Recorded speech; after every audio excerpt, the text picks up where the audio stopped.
El segundo Congreso Internacional de Radioteatro y Ficción Sonora. 3 sedes: Madrid, Zaragoza y Cali, Colombia. ¿No lo oyes? Estaísmo. Yo coincido también con Eugenio. Ya lo comentábamos ayer también en la sesión de apertura, ¿no? Cuando hablamos de ficción en radio no podemos circunscribirlo a Ama Rosa o a la saga Los Porretas, ¿no? Yo creo que en el siglo XXI, ya cuando hablemos de ficción radiofónica, hay que hablar de creatividad radiofónica, ¿no? De creación, ¿no? En ese sentido, un poco como la propuesta que hacen los compañeros de Canal Sur, yo creo que el futuro de la ficción, de la creación radiofónica, tendrá sentido en tanto en cuanto sea capaz de integrarse en la continuidad de la programación, ¿no? Y además es que las pocas experiencias que hemos hecho desde el 77, cuando empezamos a perder terreno hasta ahora, las pocas experiencias que hemos hecho en ese sentido han funcionado, ¿no? Porque creo que lo comentábamos también ayer, ¿no? ¿Era ficción radiofónica? Yo creo que sí, lógicamente. ¿El señor Casamayo de Sardá? Pues naturalmente que era. ¿Lo es? ¿Era Goma Espuma?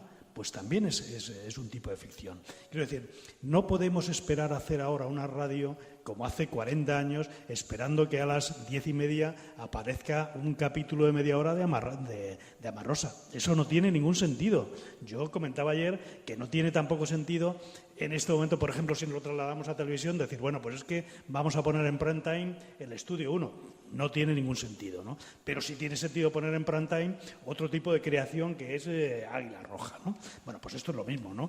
Tendremos que adaptar lo que es la creación, lo que es la ficción de radio, bueno, al nuevo entorno mediático y a la nueva circunstancia social del mundo en este momento, ¿no?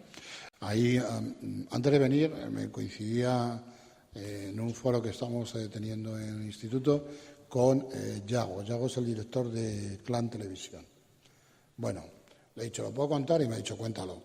En el diciembre, ¿quién salía en diciembre? Sale Clan Radio, Radio Clan. No sé si es Radio Clan o Clan Radio. Bien, van a meter ficción, ¿no?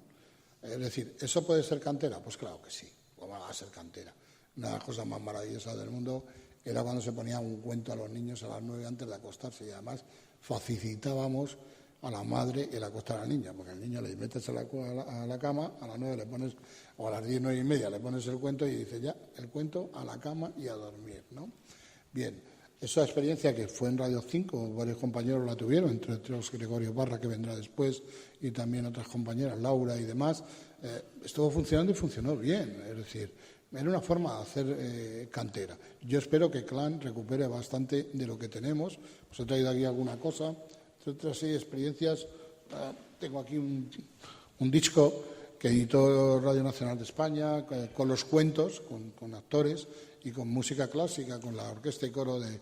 Todo esto se puede hacer, lo único que tiene que haber es un propósito de verdad y por parte de la dirección de las distintas ediciones, sobre todo de la pública, de la radio pública, de intentar poner estos proyectos en valor. Yo creo que la gente que está ahora mismo dirigiendo Radio Nacional pues va a ser sensible. No digo que no haya sido en otras épocas, creo que también, pero en la vorágine diaria muchas veces nos supera esto y no terminan de salir proyectos o de hacer proyectos. Pero yo volvería otra vez, tendría un equipo de guionistas, de redactores guionistas, me da igual, ¿no? Alguien que fuera sensible a la hora de pensar. Con esto concluyo. Los atentados del 11 de marzo, después de 2 días después, 3 días después, escuchaba a los protagonistas de Radio Nacional, los periodistas que contaban el suceso y demás, los trenes de Atocha, y en la SER también hice un zapping y preguntaba, no sé si fue José Ramón de la Morena, me parece, hablaba con Paco Jo, que Paco Jo fue uno de los periodistas que primero entró porque le pilló al lado de casa en Atocha, contando y narrando, ¿no? Y le preguntaba a Paco, sus sensaciones ese día, ¿no? Y qué es lo que había visto. Y Paco fue tan sumamente radiofónico que dijo, a mí lo más espeluznante fue el sonido de los móviles. Y eso sí que me dejó marcado porque era muy radiofónico. A los cuenta, como un periodista de radio, piensa en eso, precisamente, en el sonido, ¿no? El sonido de los móviles fue lo que me marcó. y era prácticamente la nada, era el silencio, ¿no? Sí, mirar, prácticamente cuando he pedido la intervención, Miguel Ángel ha hablado y ha dicho prácticamente lo que yo iba a comentaros, y ahora Eugenio también ha dicho otra cosa que también viene al uso. Nosotros nos movemos dentro del ámbito del sonido, y entonces es cierto que nuestro universo es de sensaciones muy directas que van directamente a las tripas. No funciona con la imagen, funciona con las tripas. Y la imagen sonora que puede crear en cada uno de nosotros es, si ahora mismo aquí somos X personas, todo lo que pongamos por el audio va a crear X sensaciones diferentes, X imágenes distintas. Lo que yo estoy es con Miguel Ángel en que sí es cierto que el género está ahí, nunca va a morir porque siempre está ahí, es un género que tenemos, pero que si no sabemos adaptarnos a las nuevas herramientas de escucha, a los nuevos movimientos y a las nuevas audiencias, no volverá a surgir. Es lo que yo decía antes, si desde las universidades somos capaces de formar unos poquitos y esos poquitos de ampliar el espectro de audiencia, probablemente podrá salir, porque lamentablemente lo que tenemos ahí fuera es una empresa que son máquinas de hacer dinero. No son máquinas de comunicar, no son máquinas de empatizar, no son máquinas nada más que de hacer dinero, de crear estados de opinión para generar dinero. Con lo cual, la creatividad tiene muy poco margen porque necesita mucho tiempo y necesita mucha especialización para poder llegar a cualquier caso, a cualquier sitio. El ejemplo, becarios. Yo tengo la suerte o la desgracia en mi trabajo, como puede tenerlo otros profesionales, de que en verano llegan los becarios.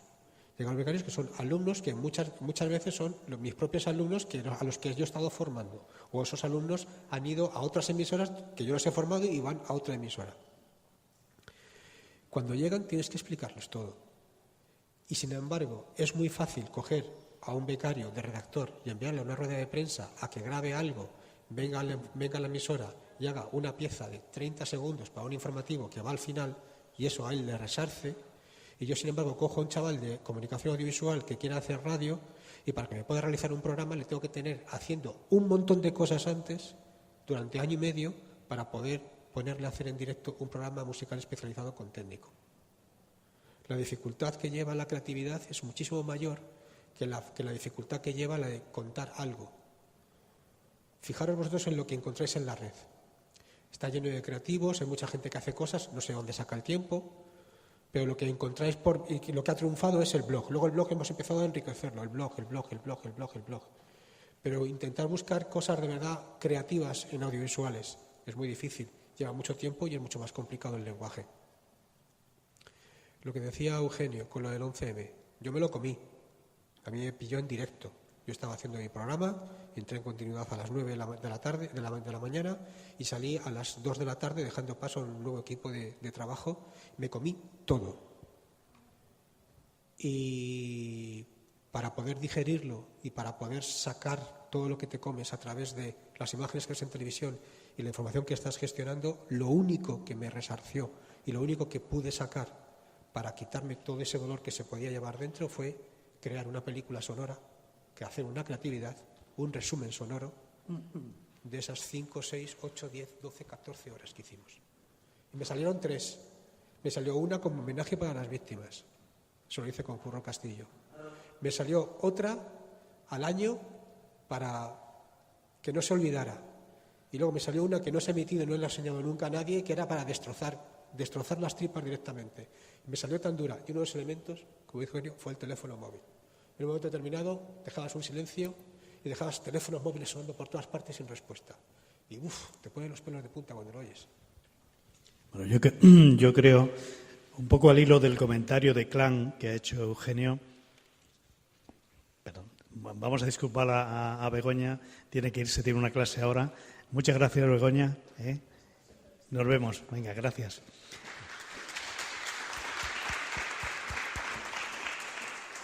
No, os decía que al hilo del comentario que hacía Eugenio sobre Clan, yo creo que desde la radio en general, pero sobre todo desde la creación en particular, tenemos mucho trabajo que hacer, ¿no? Y uno de los trabajos más importantes, lógicamente, es captar nuevos oyentes. No solamente ya para la radio, que la radio ya tiene un problema, el problema del envejecimiento de la audiencia, pero sobre todo la audiencia que teóricamente se debe incorporar a la ficción y a la creatividad, porque llevamos exactamente 35 años de sequía. Incluso el chico que hoy tiene 35 años es un señor que prácticamente la ficción no la ha olido en la radio, ¿no? Por tanto, yo creo que nosotros, desde la universidad, desde la profesión, deberíamos empezar a trabajar en atraer hacia la radio, hacia la creación radiofónica, hacia la ficción radiofónica, a ese público infantil que en un futuro será nuestro oyente, ¿no? Yo creo que además ahora tenemos una herramienta magnífica que es Internet, ¿no? El problema es que hay que apostar por eso, ¿no? Y en ese sentido lo que tenemos que empezar es a convencer a las instituciones, a la universidad en nuestro caso, en vuestro caso a los directivos de la radio, ya sea pública o privada, que efectivamente hay una demanda, hay un campo de actuación, ¿no? Y ese campo hay que empezarlo desde abajo. Si no lo trabajamos incluso desde la escuela, pues será muy difícil que dentro de 15 o 20 años podamos estar hablando de oyentes que consumen ficción o creación radiofónica. Sí, yo creo que el proyecto de Radio Clan es un proyecto muy atractivo por muchísimos motivos y yo creo que también porque es el público menos maleado, ¿no? Y más sensible y mucho más fiel. Pues es que estoy convencido, además, de que la ficción para ellos, ahí lo veis, son incondicionales de Voz Esponja en los dibujos animados y demás, pero yo creo que en la parte de audio serían igual de fans y si no lo veremos con el tiempo, ¿no? Yo creo que el archivo de Radio Nacional de España es un archivo importante dentro del mundo de la ficción, que junto con el de la cadena SER, que ahora a lo mejor tenemos oportunidad con lo de Radio Ondas y demás de recuperar viejas cosas, también es verdad que a eso no le hemos dado luz. Es decir, tenemos cosas que están grabadas, que posiblemente, yo no digo que no tengan esa patina de vejez algunos dramáticos, pero es cierto que también no hemos abierto los centros de documentación ni de Radio Nacional ni de la cadena SER, que son importantes, y los hemos puesto en valor. Ahora, ojalá se pongan en valor. Estamos hablando de la red, sin duda alguna. A ver si se pierde ese miedo atávico. Algunas veces es por derechos, ¿vale? Derechos de autor, ley de propiedad intelectual y demás. Pero yo creo que también hay mucho no lo pongo en la red porque, bueno, ya es una forma de ponerlo a uso y disfrute de todos, ¿no? Y, bueno, pues esto con cuentagotas y veré dónde lo saco y dónde lo pongo, ¿no? Yo espero que vuelvo a deciros, tanto la SER como Radio Nacional lo intenten poner. Creo que es una buena opción la de Radio Clan y que se empieza a hacer dramáticos para ficción, para niños, que es yo creo que es una deuda que tenemos pendiente con la gente joven desde el 70, bueno, tú decías bien, desde la transición prácticamente, ¿no? Y que ha habido generaciones que han escuchado ficción para niños en la radio y ahora ya no. Entonces, bueno, yo creo que es mucho más positiva que la tele, sin duda alguna, porque, bueno, dos elementos, la música y la palabra, y dos recursos, el silencio y los efectos de sonido, crean mundos. La imagen te lo da hecho. Lo otro, él decía, ponemos aquí algo, si yo pusiera una música aquí, estoy convencido, y os dijera que escribierais un texto, cada uno escribiría cosas distintas porque le evocaría cosas distintas. No voy a hablar aquí del lenguaje musical que todos conocéis perfectamente, ¿no? Y es mundial y es universal, ¿no? Yo creo que prácticamente es eso. Bueno, la cuestión de la reposición de las obras grabadas en los años 60 en la radio, en los años 70, yo creo que es una batalla semiperdida, ¿no? Justamente por lo que decía Eugenio, ¿no? El tema de los derechos, ¿no? Yo recuerdo, y Eugenio también seguramente se acordará, que cuando se produce en 1989 la fusión entre Radio Cadena y Radio Nacional, una de las cosas que descubrimos es que la antigua Radio Cadena tenía un archivo magnífico, importantísimo de obras de ficción, ¿no? Intentamos reponerlas y nos encontramos fundamentalmente con dos problemas. Una, la calidad del soporte. Estaban en cinta abierta y, lógicamente, al reproducirlas, algunas cintas estaban en mal estado y, lógicamente, se partían y era muy complicado. Pero, sobre todo, el gran problema que tuvimos, que yo creo que es el que se mantiene, ¿no? Es el tema de los derechos, ¿no? Antes, cuando se hacía una obra de teatro o un radioteatro en la radio, no se firmaba un contrato. Directamente iba el actor por convocatoria o el director por convocatoria, se pagaba y punto, ¿no? Claro, gestionar esos derechos ahora es muy complicado, ¿no? Se pueden hacer algunas iniciativas de carácter pedagógico que no tengan un objetivo lucrativo, como por ejemplo lo que acaba de hacer la cadena SER, ¿no?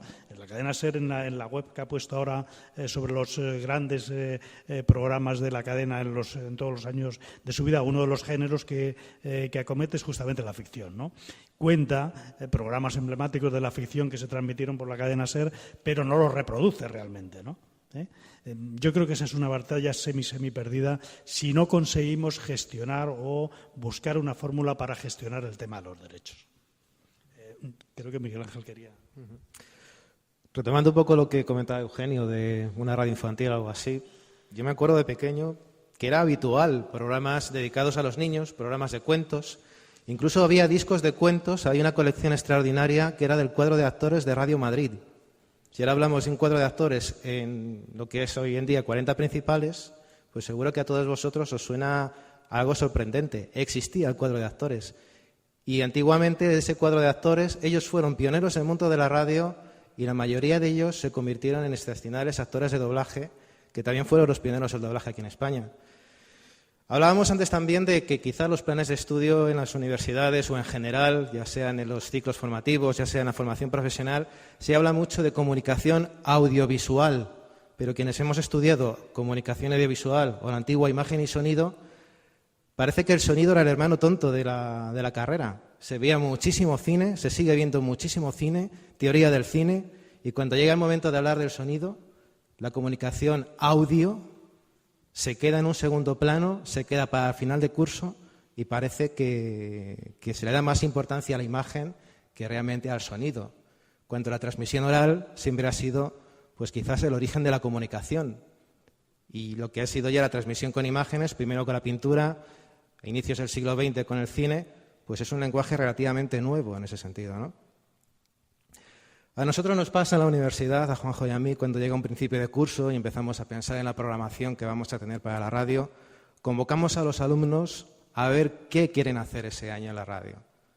Todo el mundo quiere ser locutor, pero muy pocos quieren estar detrás de la mesa de sonido, detrás de la mesa de mezclas con los equipos, llevar la realización de un programa y realmente muchísimas cadenas de radio, muchísimas empresas radiofónicas echan en falta profesionales que estén preparados para estar en autocontrol, para hacer una realización de un programa entero, para tener esa creatividad sonora. La creatividad no es solamente encargarse de un radioteatro. Habréis oído hablar de las caretas, habréis oído hablar de las ráfagas, habréis oído hablar de los happenings, por ejemplo. Palabras radiofónicas que hace muchísimo tiempo que no recuerdas una careta porque te llame la atención por la realización que tiene, por la sorpresa que te supone escucharla, por los recursos sonoros que tiene esa careta. Pues todo eso también como estudiantes de radio, como estudiantes de comunicación, tendríais que pensar en ello y al mismo tiempo reivindicarlo dentro de vuestras escuelas, ¿no? Que os enseñen también a comunicar con el sonido, no solamente con la palabra o no solamente con las imágenes. Y también hace mucho tiempo, y al igual que existe una filmoteca, al igual que podemos tener ahí un archivo de películas clásicas antiguas, no existe un archivo sonoro real, un museo de la radio real, donde podamos, las nuevas generaciones, podáis escuchar lo que se hacía antiguamente, no por escucharlo y no por evocar el pasado, sino para aprender del pasado, para aprender de los mayores, para ver por qué la radio se está empobreciendo día a día y no se recupera esa época gloriosa de creatividad, de imaginación, quizá porque antiguamente había muy pocos medios y había que imaginar y había que, dicen que la escasez agudeza el ingenio, ¿no? Y salían producciones, pues como comentaban antes Ana Rosa, cosas así, Ama Rosa, perdón, no Ana Rosa, cosas así. Los Porretas yo creo que ha sido la última radioficción, finales de los años 80, y desde entonces, quitando casos esporádicos como podría ser el caso de Goma Espuma, me acuerdo de Emilio Aragón, que también a finales de los 80 en la cadena SER tuvo un programa que se llamaba Chispa y Humo, un programa de humor que tenía muchos sketches y pequeñas obritas, tenía muchísima gracia. No se hace, ¿por qué? Si sale por dos duros, como se suele decir. Pues eso, imaginación, creatividad y sobre todo que vosotros, las nuevas generaciones, pues que reivindiquéis esa creatividad y la pongáis en práctica. Bueno, nos quedan más o menos unos 20 minutos. Si os parece, vamos a abrir un pequeño turno de palabra y entre los que estáis entre el público. Y para ello yo quiero lanzaros una pregunta, ¿no? Desde vuestra perspectiva, a todos nos interesa el tema de la creación en radio y la ficción en radio. Y os lanzo esta pregunta al público y a ver quién se atreve a intervenir, ¿no? Vosotros, como usuarios de la radio, ¿qué creéis que debemos hacer nosotros desde la formación, desde la universidad, en favor de la creación radiofónica? Hola, buenos días. Soy Susana, un placer estar aquí en este congreso. Está siendo muy gratificante y muy interesante todo. Pero yo pienso ustedes están incidiendo mucho en que hay desde hace varios años una crisis respecto a la ficción sonora. Es cierto, es así, pero también es cierto que muchos que queremos dedicarnos a esa ficción y que no hemos estudiado ni periodismo ni comunicación audiovisual, como es mi caso, que yo he estudiado, me he formado sobre todo en artes escénicas y siempre me ha interesado muchísimo la radio. De hecho, durante 7 años he estado colaborando en emisoras locales y siempre he intentado meter la ficción sonora, pero eso no pasaba de colaboraciones pequeñas, nunca pasaba a la plantilla de esa emisora e incluso en algunas, digamos que se intentaba reprimir ese estado ficcionado de mis secciones, porque decían que lo que importaba era la información. Yo me dedicaba, por ejemplo, al cine y a la música, y yo intentaba crear un ambiente de club de jazz o estaba en una discoteca o había viajado al Estudio 54 de Nueva York y tal, y eso siempre venían los de arriba, que son los que, pienso yo, la mayoría de las veces no nos dejan ficcionar o crear, y me decían, oye, no, deja esto, porque además has dicho que estabas bebiendo una botella de cava y eso no queda bien. Y yo le decía, pero si es ficción, es mentira. Yo espero que la gente no se crea que me estoy emborrachando mientras hago esta sección.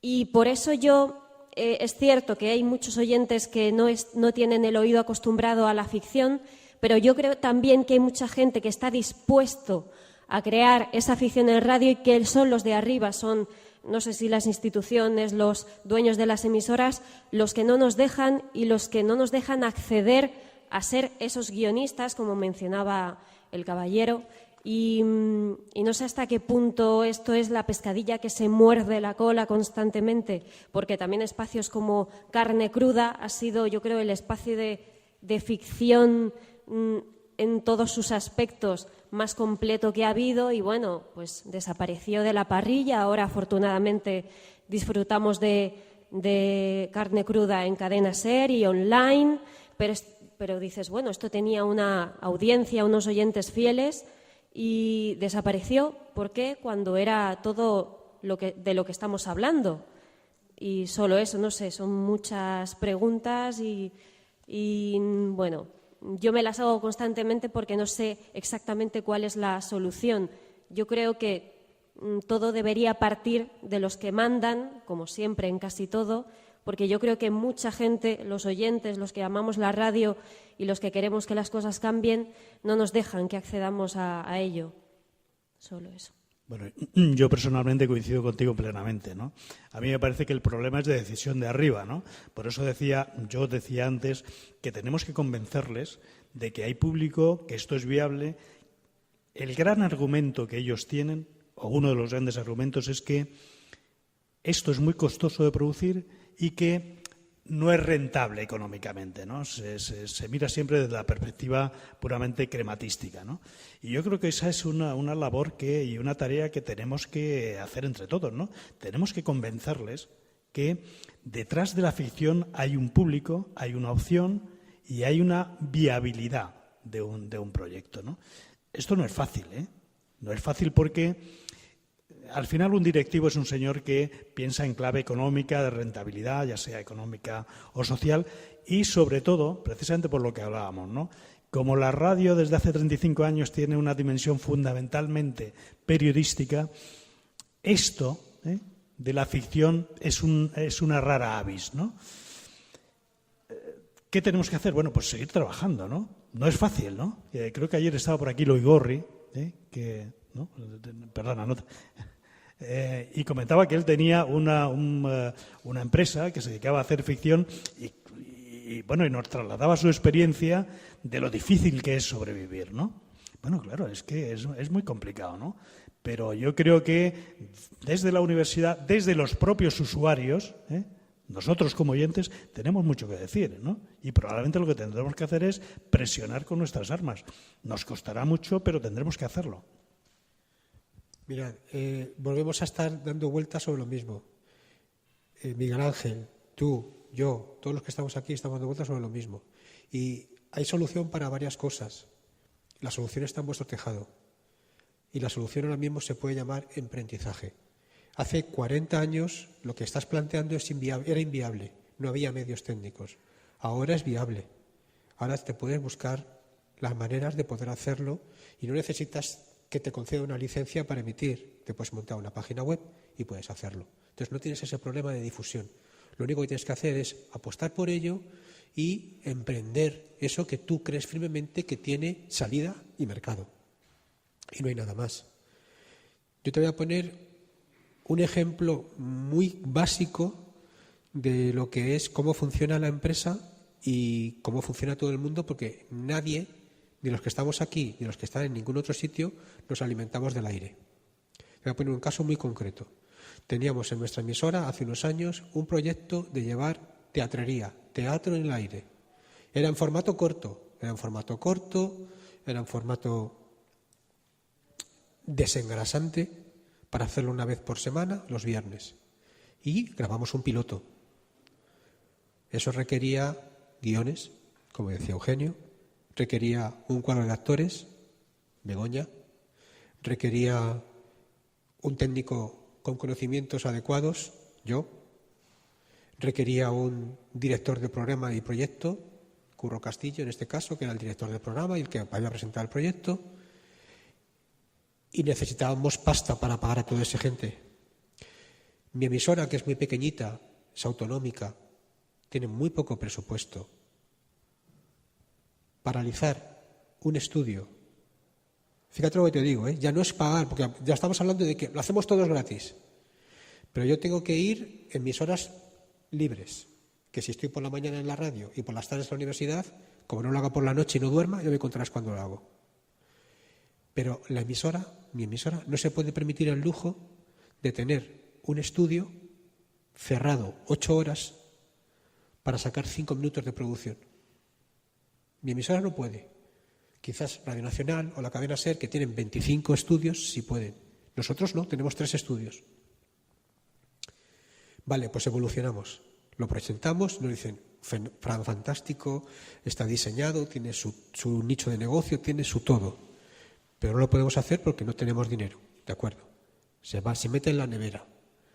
Hace unos años surge otra vez la posibilidad y llamamos a la universidad, a mi universidad. Y lo montamos de tal manera que, con la buena voluntad de los profesores de la RESAD, sería coste cero, que servía como formación en la universidad y la difusión la ponía la emisora, pero era coste cero. Eso parecía que iba a salir adelante. Y luego viene, como todos sabéis, el imprevisto de el ERE en el ente público de Radio Televisión Madrid y todo eso se tiene que paralizar.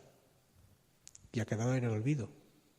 Porque parte de las personas que estaban implicadas están en el paro y no están cobrando del ente público y no van a gastar tiempo que tienen que comer.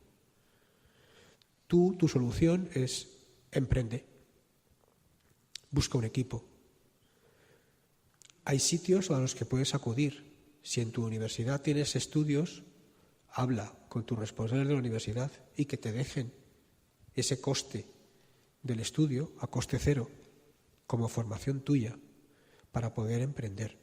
Nosotros lo estamos haciendo con un chaval que ha presentado un proyecto de fin de grado el año pasado y le estamos ayudando. ¿Cómo? Le dejamos gratis los estudios para que en su proyecto de trabajo y proyecto empresarial ese coste lo tenga cero. ¿Por qué se lo dejamos así? Porque es exalumno, También es cierto que luego sacamos unas contraprestaciones con él, le explotamos un poquito, haznos para la radio esto o no sé qué, comprendido, ¿no? Pero tenemos que tener un toma y daca. Pues ahí tienes soluciones. Si tú lo haces, aquella persona lo hace, el de más allá lo hace, con el apoyo de los que estamos aquí, podemos ir abriendo puertas y al final crear una demanda. Lo que tenemos que conseguir es crear una demanda. Si conseguimos una demanda, los de arriba verán negocio y accederán. No queda otra. A ver, tú estás diciendo que vienes de las artes escénicas, ¿no? Yo, todos mis respetos, como podrás comprender, y no. Pero tienes que entender que estamos hablando de un posicionamiento, entre comillas, amateur. No digo que no sea semiprofesional, pero yo estoy hablando de una estructura profesional. A ti, por ejemplo, si tú te quisieras presentar a una oposición de Radio Nacional de España o de Televisión Española, no tendrías cabida, porque no tenemos ningún apartado que ponga artes escénicas, exceptuando escenografía. Date cuenta de lo que te estoy diciendo, pero es que tú te quieres dedicar a la afición de la radio, ¿no? Entonces, a ver, hay que ver un poco cuáles son los itinerarios profesionales. Yo creo, pero es una opinión muy particular, muy retrógrada, muy carca, porque ya empieza a ser mayor y macarra, las dos cosas, que a lo mejor había que recuperar lo que era la escuela de radio, ¿vale? Para algunas, digamos, perfiles profesionales. No digo que para todos. E incluso dejar la universidad, el grado, la licenciatura, para otros perfiles profesionales, ¿vale? Pero claro, la formación profesional, estamos hablando del sonido, que solamente abarca la realización, ejecución de una serie de habilidades delante de la mesa, pero hay otra serie de, digamos, cualidades profesionales que deberían, yo creo, en mi opinión, fomentarse desde la escuela de radio, es decir, por profesionales de radio transmitir el conocimiento de radio. Y esto no quita ni un ápice para que haya un grado universitario, ni quita un ápice para que haya máster. Simplemente es un complemento, que no tiene por qué ser una escuela de radio, que estamos aquí acostumbrados a que tenga dimensiones de campo de fútbol del Real Madrid, ¿no? Yo estoy hablando de una escuela de radio a lo mejor para 20 o 30 personas, pero 20 o 30 personas con perfiles profesionales muy determinados, muy especializados, muy especialistas. Vámonos a los americanos y verán ustedes cómo tienen guionistas hasta para las series de ficción de esto de espacial, que no me sale ahora, bueno, pues Asimov, ¿vale? Es que es así, y otros solamente en época medieval, y otros en no sé qué. ¿No? Es que llega un momento en que, con todo mi respeto, con todo mi cariño, la creación y la creatividad que tú quieres aportar, te estoy hablando de la parte profesional, ¿no? Del entramado de empresa, ¿no? Entonces, hay que llegar con propuestas. Yo pienso que también los formatos se tienen que cambiar. No podemos llegar ahora con una propuesta, no sé, de Lope de Vega. A lo mejor hay que llegar con Juego de Tronos. No sé, entiéndeme lo que te estoy diciendo, ¿no? ¿Qué es lo que consumen los chavales? ¿Qué es lo que leen los chavales? Si no llegamos a los chavales, estamos hablando de que es que no hay cantera, claro. Pero es que no hay cantera porque los que escribimos o los guionistas y tal siguen pensando en clave de voy a hacer tal obra clásica o a recrear tal otra. A lo mejor hay que jugársela y buscar otro tipo de formatos. Formatos de 5 minutos, formatos de 7 minutos dentro de programas mayoritarios. No lo sé. Lo que sí que abogaría sería por la creación de laboratorios. ¿Vale? Laboratorios experimentales, con propuestas. Y que esas propuestas, ahí sí, había que jugárselas en los despachos. De decir, mira, hemos creado esto, esto y esto y esto, con los chavales de la universidad, de la escuela, de formación profesional, de lo que sea, y puede tener cabida en tal programa, a las 2 de la mañana. Lo hemos intentado algunas veces, ¿no? En Radio Nacional el año pasado, en la anterior dirección, le di una hora a los alumnos del máster a las 4 de la mañana. Da igual, eso da igual, porque luego hoy en día con Internet la ruptura de tiempo es total, ¿no? Cada uno puede consumir espacio-tiempo donde quiera. Pero ya podías tener la opción de colocarlo ahí, ya estaba en la antena, bueno, ya estaba en las parrillas. Bueno, en fin, hoy en día no necesitaríamos ni tan siquiera una antena analógica, por así decirlo. Con una buena producción, como decía Miguel Ángel antes, y hacerlo viral y no sé qué, no sé cuánto, vale, de acuerdo. Pero digamos que es que para que la tengan en constancia en antena y que sea también tradicional, una forma de verlo. Yo sé que lo políticamente correcto ahora es decir que todos vamos a emprender mucho, y que el país va a ir como un cañón, ¿no? Pero en el caso que nos ocupa, me temo que esos son fuegos de artificio. A ver, la creación en radio, la radioficción, o como la queramos denominar, es cultura, y la cultura difícilmente es un negocio. Está muy bien emprender, hacer tus pequeños podcasts, colocártelo en tu web y que la gente pueda tener acceso. Pero al final la gente no come alpiste. Retomo un poco el discurso de ayer por la tarde de Loigorri, ¿no? Yo produzco y lo tengo ahí, pero esto no pita, ¿no? Y yo creo que si esto es cultura, que lo es, por lo menos desde mi punto de vista, hay que demandar, hay que exigir a las instituciones un tratamiento de este producto como cultura. Y si hay una subvención a los buenos guionistas de películas en cinematografía, si hay ayudas a los libros de texto, pues a lo mejor hay que ayudar de alguna manera o hay que exigir que haya algún tipo de ayuda a este tipo de manifestación artística y cultural. Esto se hace en Francia, por ejemplo. Y Francia la tenemos ahí al lado. ¿Por qué no lo podemos hacer aquí? Evidentemente, ¿vamos a pensar que todos vamos a vivir de la subvención pública? No. Pero, evidentemente, tendremos que ir consolidando vías complementarias de financiación de este negocio, porque si no es inviable. Si pensamos que el futuro pasa exclusivamente por colocar mis podcasts en mi web, estamos muertos. Hay que exigir esa ayuda a esto que consideramos cultura, hay que concienciar a las empresas para que metan ficción o metan creación en la radio. Tenemos que complementarlo, pero no seamos ilusos. Lo del emprendimiento está muy bien en algunos aspectos, en esto no. En la cultura en general, el emprendimiento es muy relativo. Tú puedes ser un magnífico escritor, pero como seas algo minoritario, pues te has caído con todo el equipo. ¿De acuerdo? Entonces yo creo que hay que explorar nuevas vías de financiación para esto que hemos denominado ficción radiofónica.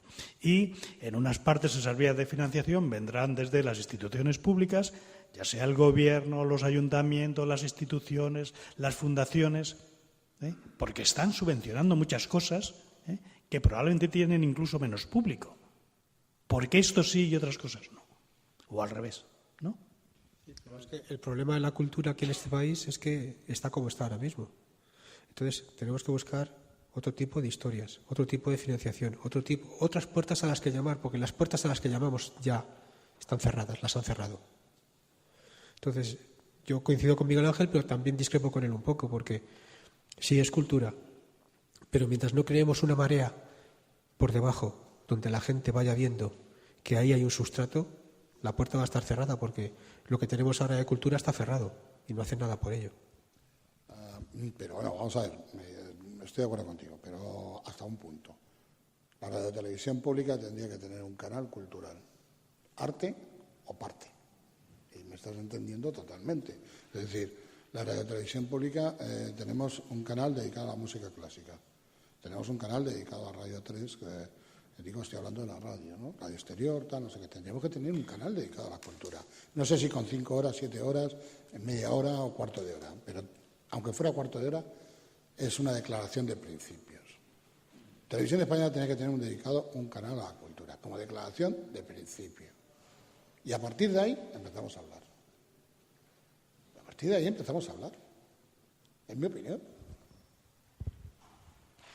¿Quieres aportar algo? Pues no se me ocurre ahora mismo nada. ¿No?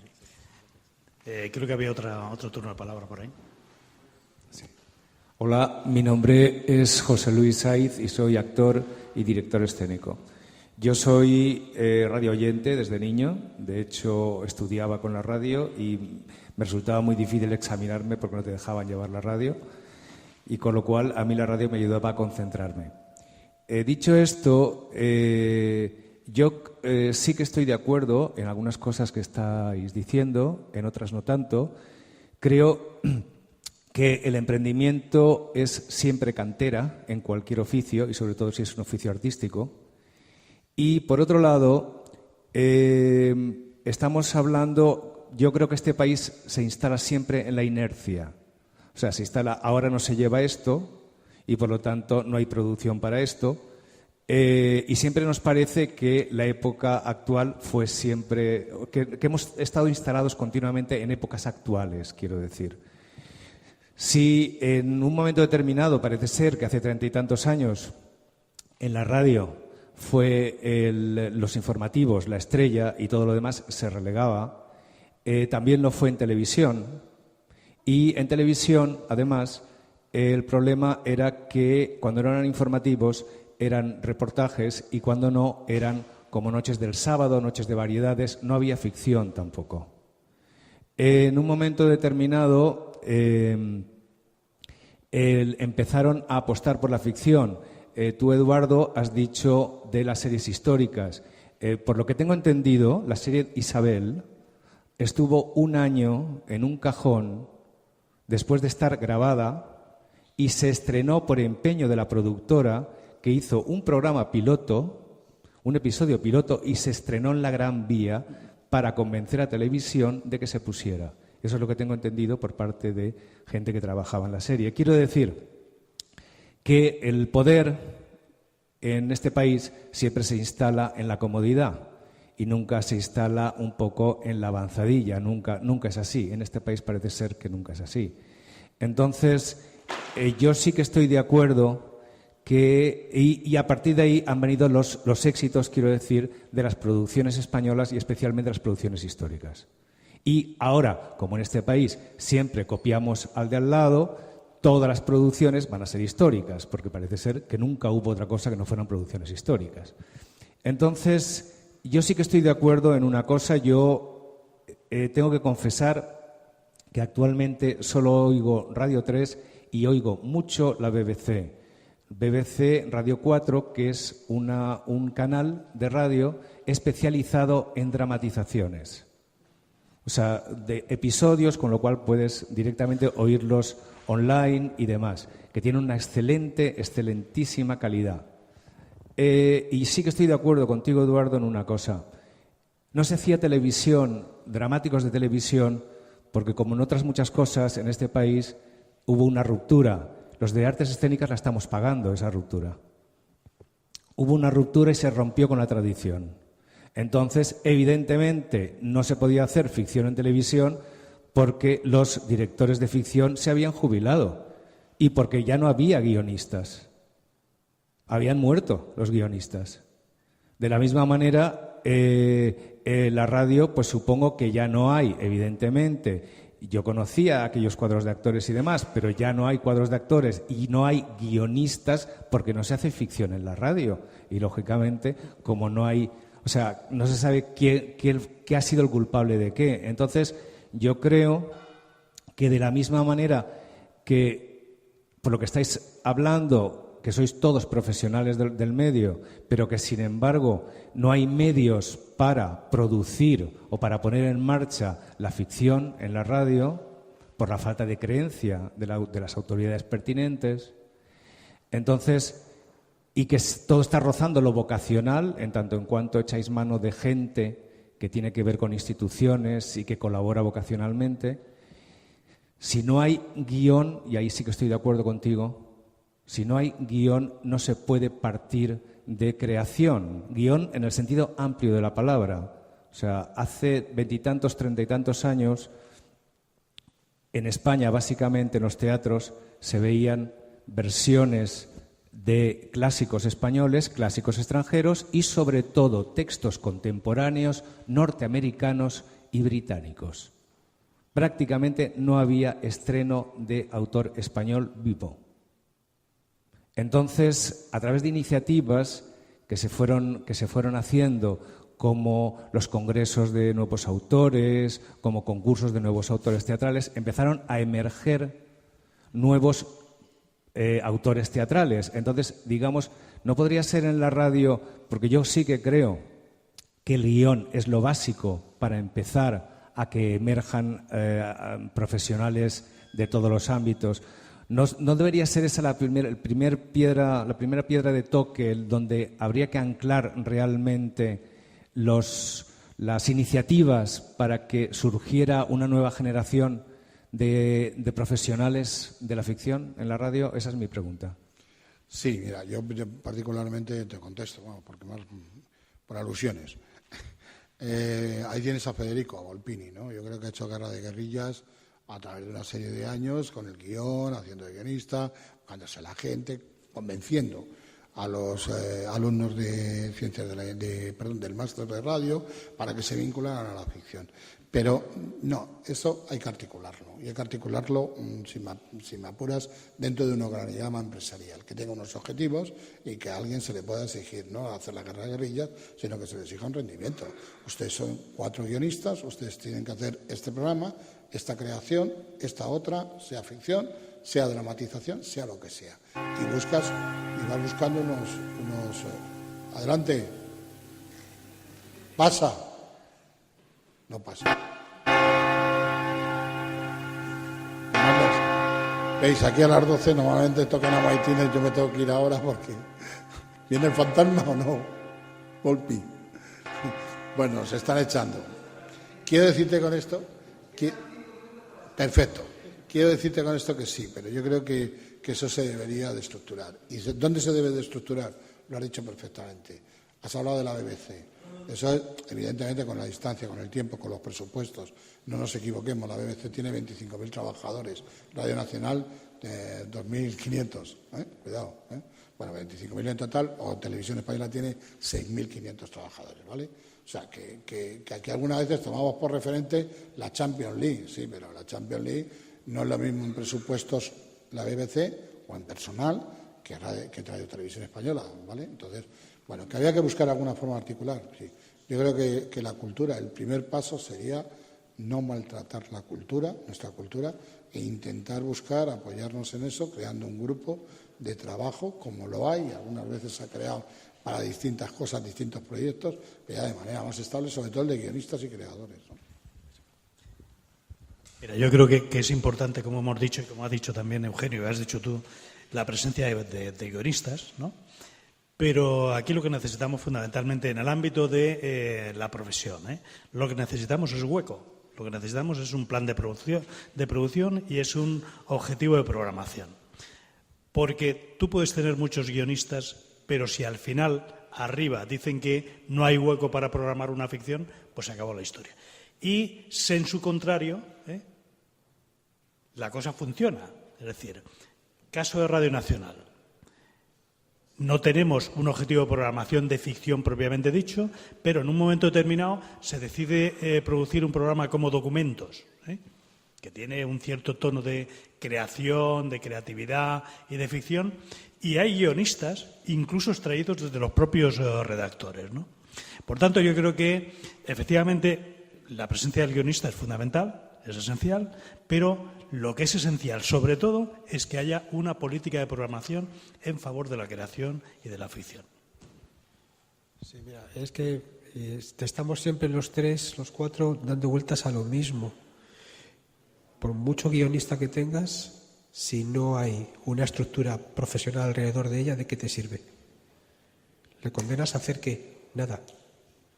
Y luego, otro de los errores que tenemos siempre, porque en las clases siempre nos surgen, imagino que a Miguel Ángel también, es que cuando hablamos del tema de la radio, siempre al final terminamos poniendo ejemplos de televisión, y eso no funciona. Son dos medios diferentes, con lenguajes diferentes, con audiencias diferentes, con tiempos y con prime times diferentes.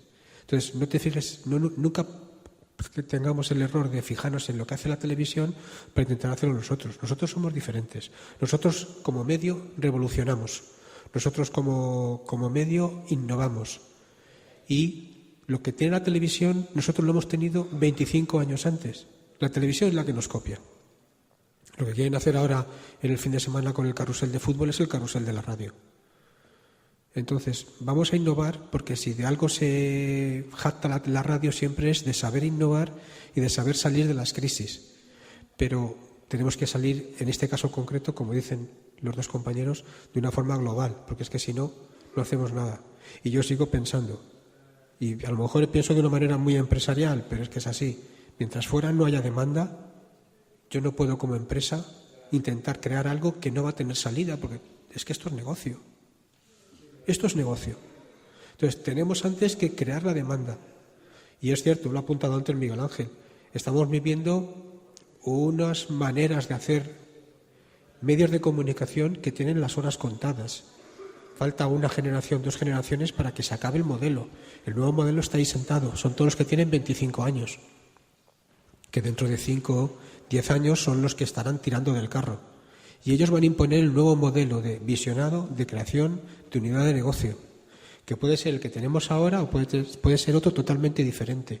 Porque hace 10 años, ¿quién pensaba que Internet iba a tener el peso que iba a tener ahora? O hace 10 años, ¿quién piensa que yo puedo tener en el teléfono móvil una cámara HD y puedo editar un vídeo con el teléfono móvil? Era impensable, y ahora es una realidad. Dentro de 10 años, a saber dónde están los medios de comunicación, seguirán, pero cómo transmitirán y cómo comunicarán a lo mejor es diferente. Pues lo que tenemos que hacer es pensar que lo que tenemos ahora es intentar afianzar y crear caldo de cultivo para que eso no muera y, sobre todo, los que vienen después, ver cómo se puede adaptar a ellos. Porque lo que tenemos que hacer es adaptarnos a la demanda que tengamos después. Y que tiene que ser todo global. Si no, no hacemos nada.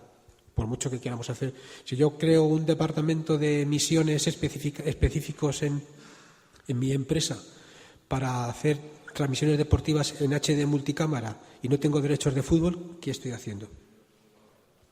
Y he puesto el ejemplo de televisión para que sea todo claro. ¿De qué me vale tener un equipo de guionistas especializados en crear guiones creativos si mi empresa no tiene un departamento de ficción, no tiene un técnico de ficción, no tiene un cuadro de actores o, Miguel Ángel, no apuesta por la emisión de ese espacio?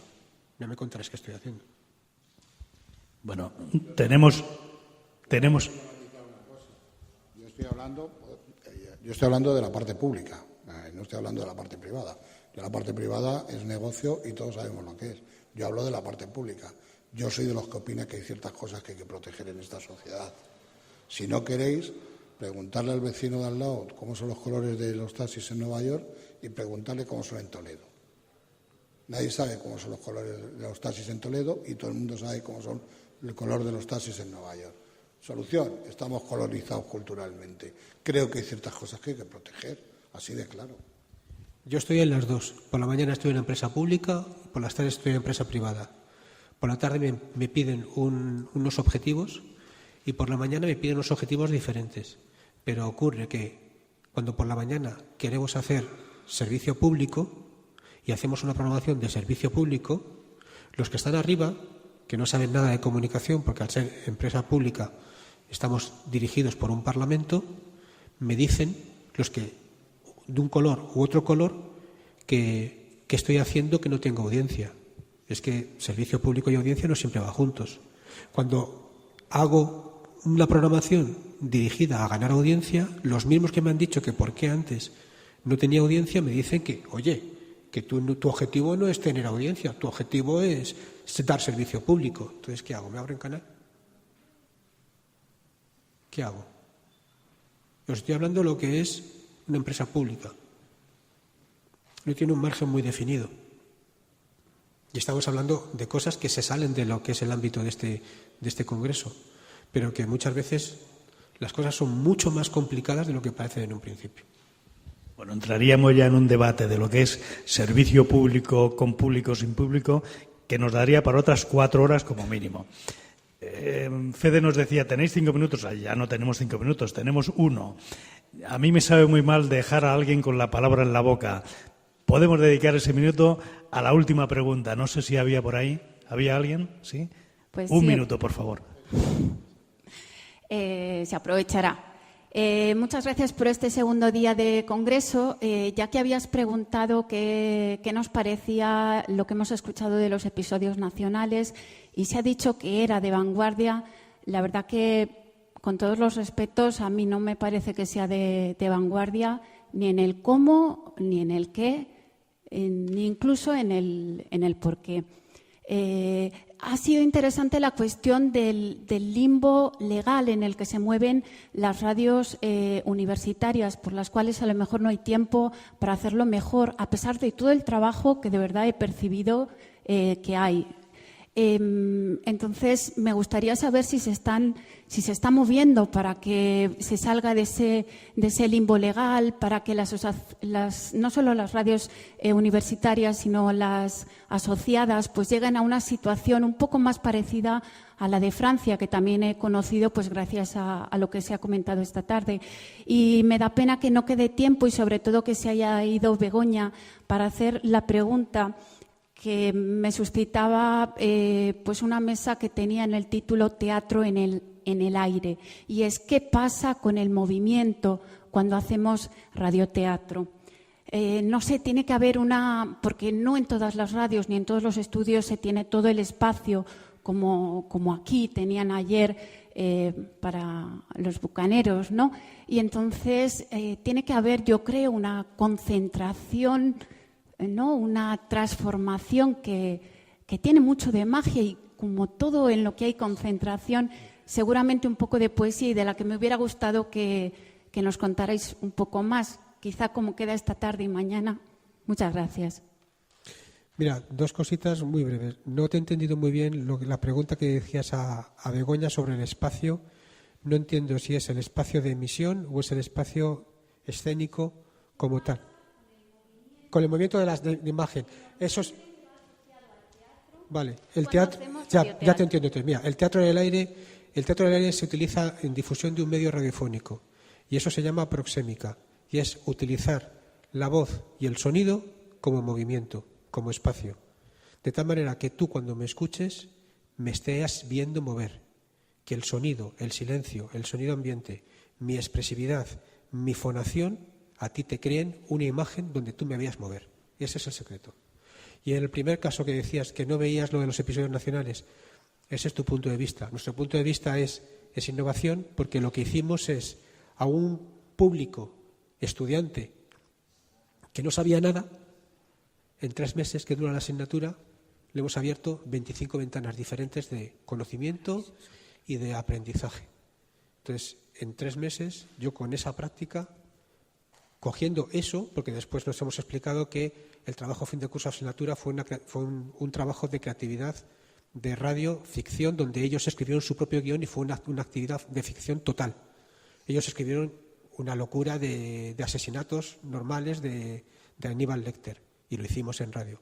Pero para poner el ejemplo y para poder que tenga un conocimiento docente, tenemos que ir a un texto que esté hecho para adaptarlo, para poder locutarlo, para poder montarlo. Entonces sí fue innovación, y desde nuestro punto de vista lo conseguimos, pero eso es cuestión de pareceres.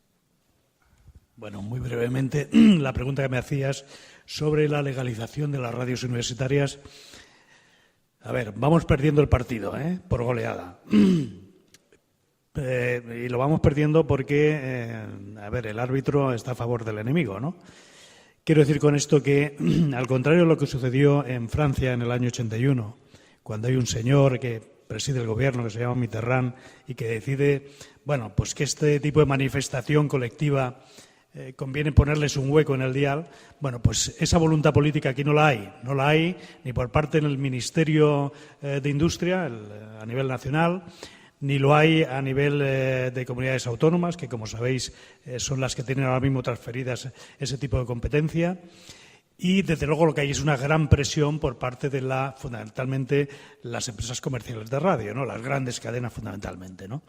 Por tanto, digo que tenemos el enemigo en casa, el árbitro comprado, y vamos perdiendo por goleada. Pero nosotros somos como el Alcoyano, Nosotros somos ahí un poco martillo pilón y estamos intentando que por lo menos se nos oiga, ¿no? Sabemos que es muy difícil.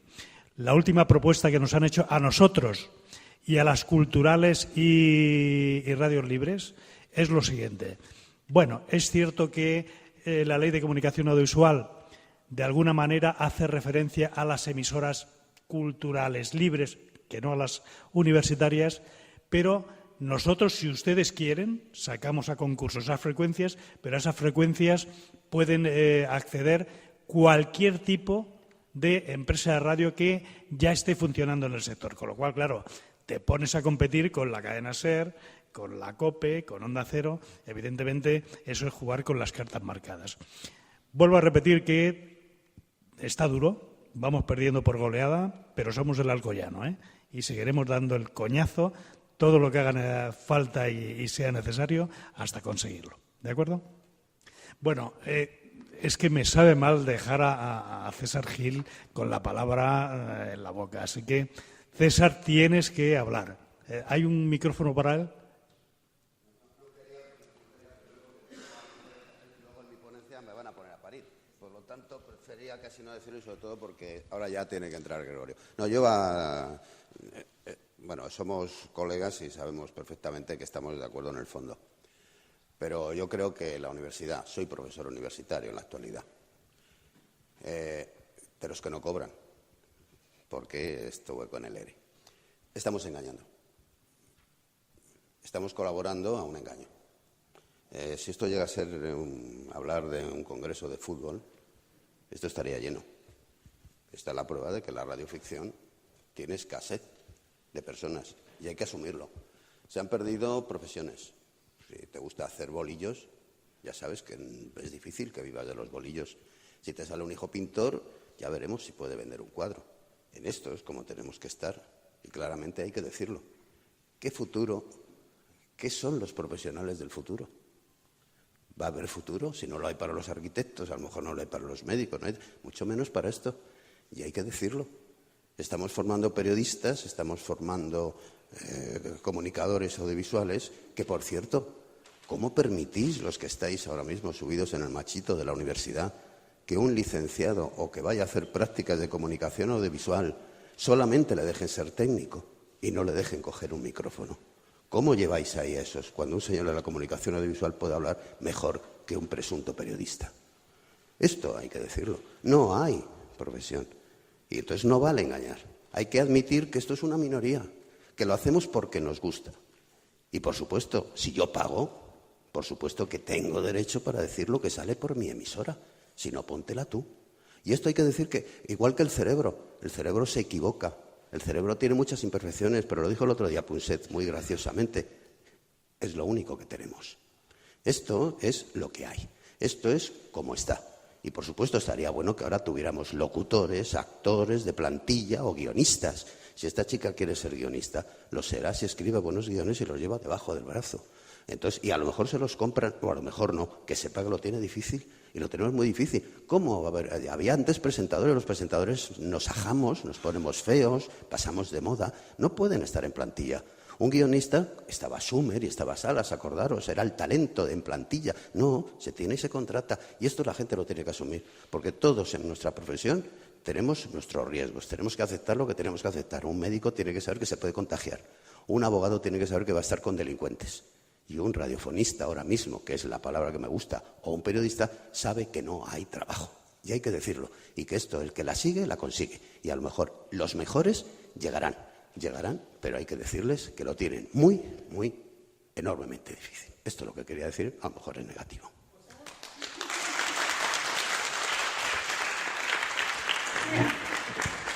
Bueno, con la intervención de César vamos a dar por concluida la sesión. Cuando César ha dicho, vosotros que estáis en el machito, yo he mirado para atrás porque ninguno de los cuatro creo que estemos en el machito de nada, ¿no? En todo caso, es una pena que no podamos seguir debatiendo. El tiempo en la radio y aquí también se acaba. Por tanto, muchas gracias a todos por estar aquí, por vuestra atención, por vuestra participación y, por supuesto, también a mis compañeros. Muchas gracias y nos seguiremos viendo, seguro, ¿eh?